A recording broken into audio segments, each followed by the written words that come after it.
education, communism na. Umalis kayo dyan. Pupumbahan ko yan.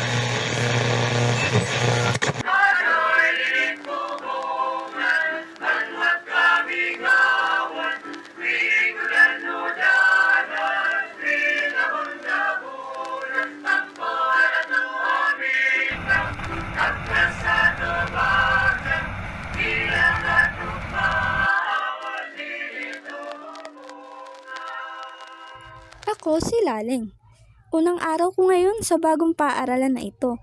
Lumaki kasi ako sa ibang baryo at sa kadahilanang kailangan ko pang tawirin ang maraming ilog at bundok para makapasok sa dati kong paaralan, napagdesisyonan ng aking inay at itay na dito ako ilipat sa Hanayan dahil ilang ilog at bundok lang ang layo ng paaralan mula sa aming tahanan.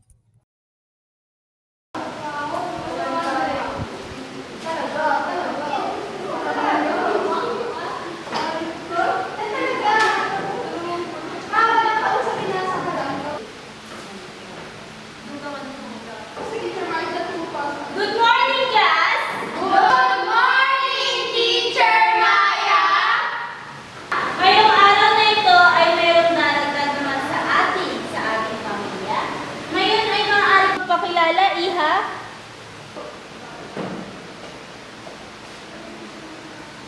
Good morning, classmates. Ako nga pala si Laling. Nice to meet you all. Hello, Laling! Nice to meet you! Maaari ka nang umupo, Laling. At ngayon, ang ating paksa ay multiplication. Maaari bang maglabas na kayo ng isang papel? Dahil meron tayong zipper. Uy, may lapis ka ba? Bakit? Pwede mo ba kayang ng lapis? Sasagot na ako. Lalim, kailangan mo ba ng lapis? Halay, paano ka? Hindi, may extra naman ako. Ito. Maraming salamat. Ako nga pala si Insay. Okay, dali ako. Ngayon, tumako naman tayo sa ating subject na kasaysayan. Sino rito ang manobo? Alam niyo ba ang manobo ang pinakamalaking pangkat etniko sa Mindanao? Sino rito ang nakakaalam tungkol sa lumad? Maaari ka bang magbahagi? Daling? Tayo yung mga lumad, sir. Iboli, Subanen, Manobo, at marami pa tayo ang lumad ng Mindanao.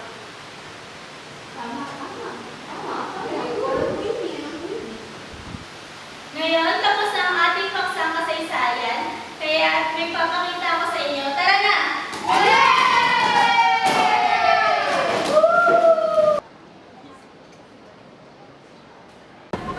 Jer, anong gagawin natin dito?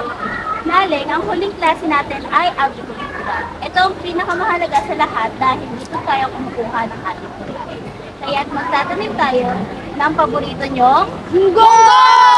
Tama! Munggo, kalabasa, talong, at okra. Dahil ito ang mga karaniwang na tinatanim ng mga lumad.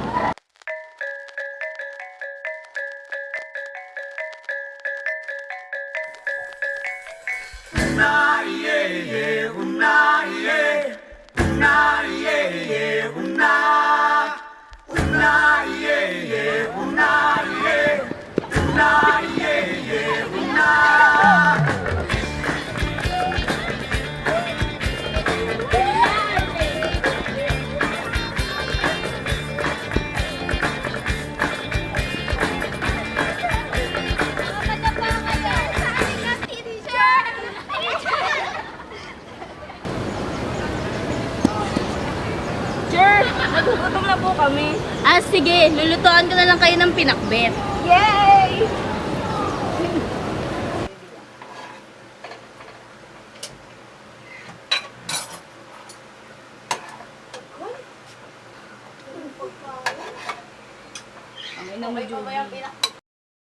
Ang ulam natin ay pinakbet.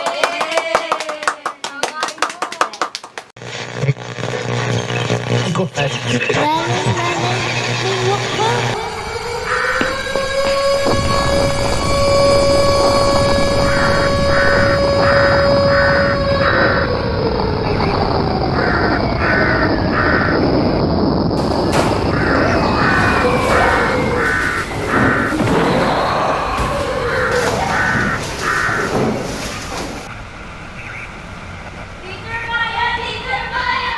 Ano nangyari? Teacher Maya! Sinira na ng mga kaparalan natin. Para na tayo mag-aaral.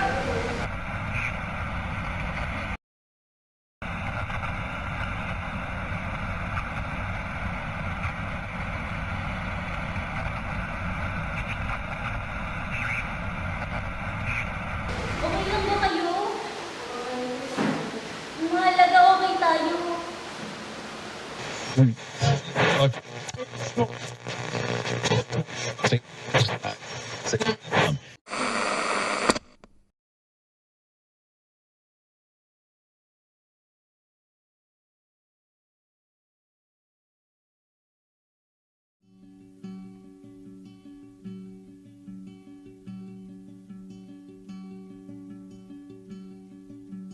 Bangun, bangun, kaina. Kapan ukani ava. Bedunan kushi anufan. Iserak ni kubilan. Inaspul ku si kapitan. Sinakpat tu ikang pilan. Ospianyos, ospianyos.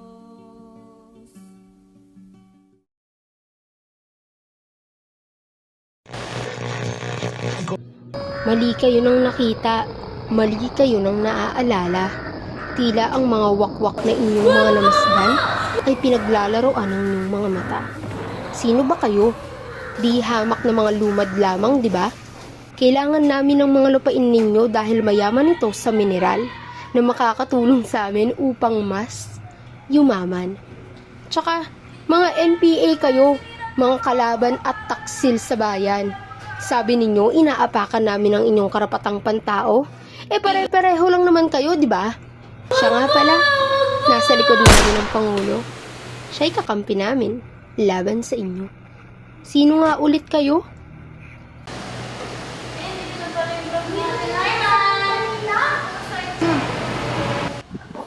Good evening, class. Good evening, Professor L. We'll talk about lumads and their right for education. So, first of all, sino nga ba ang mga lumads? Anyone who wants to read? Yes, Andre? Lumans are collective term of several predominantly non-Christian and non-Muslim indigenous groups based in Mindanao. Okay, so basically, sila yung mga indigenous groups na naninirahan sa Mindanao. At hindi lang sila isa, marami sila. Tara, tignan natin. Sa unang picture, sinong gusto sumagot? Yes, Amelia? Mama, you think that's Atal tribe? Yes, very good. Second picture, sino may alam? Yes, Tita Ann. I think it's Manobo. Again, very good. Third picture. Yes, Dana. That's the boy. Liboli. Yes, tama. And last picture, sino may alam? Yes, Christina. Ano nga? Subate. Very good. Now, for our last topic, we have the video clip of Lumads fighting for their right to education. I hope you will learn something about this video.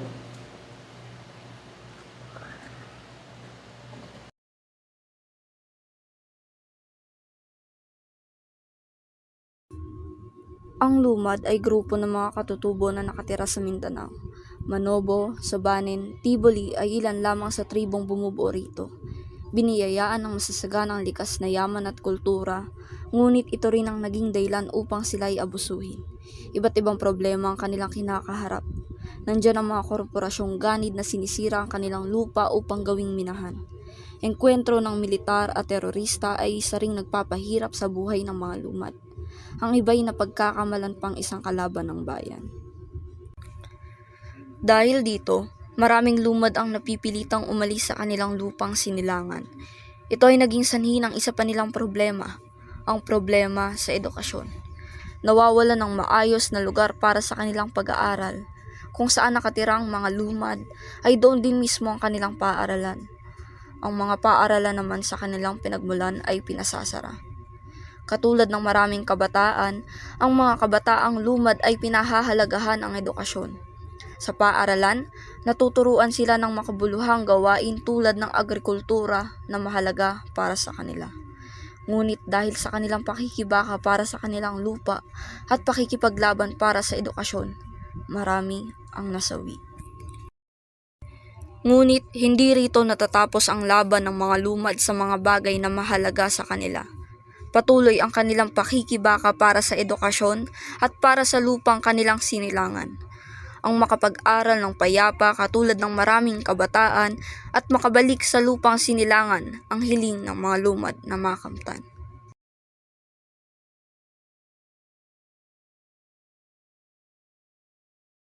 Class, that's all for today. I hope you learned something. Thank you. Thank you, Professor M. Ano pa rin mo? Ngayon, alam mo na.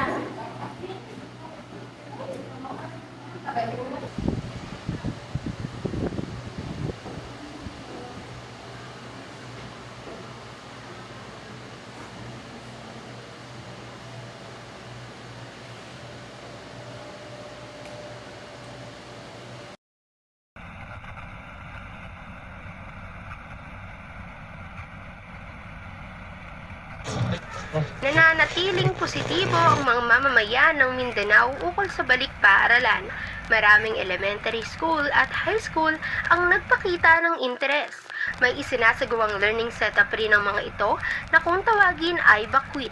Sa kabila ng masalimuot na pangyayari, hindi ito naging dahilan upang mapigilan ang kanilang pagkatuto. Ang paaralan ng ating mga kapatid na lumad ay muling maglalakbay. Angelica Marasigan, nag-uulat.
Upang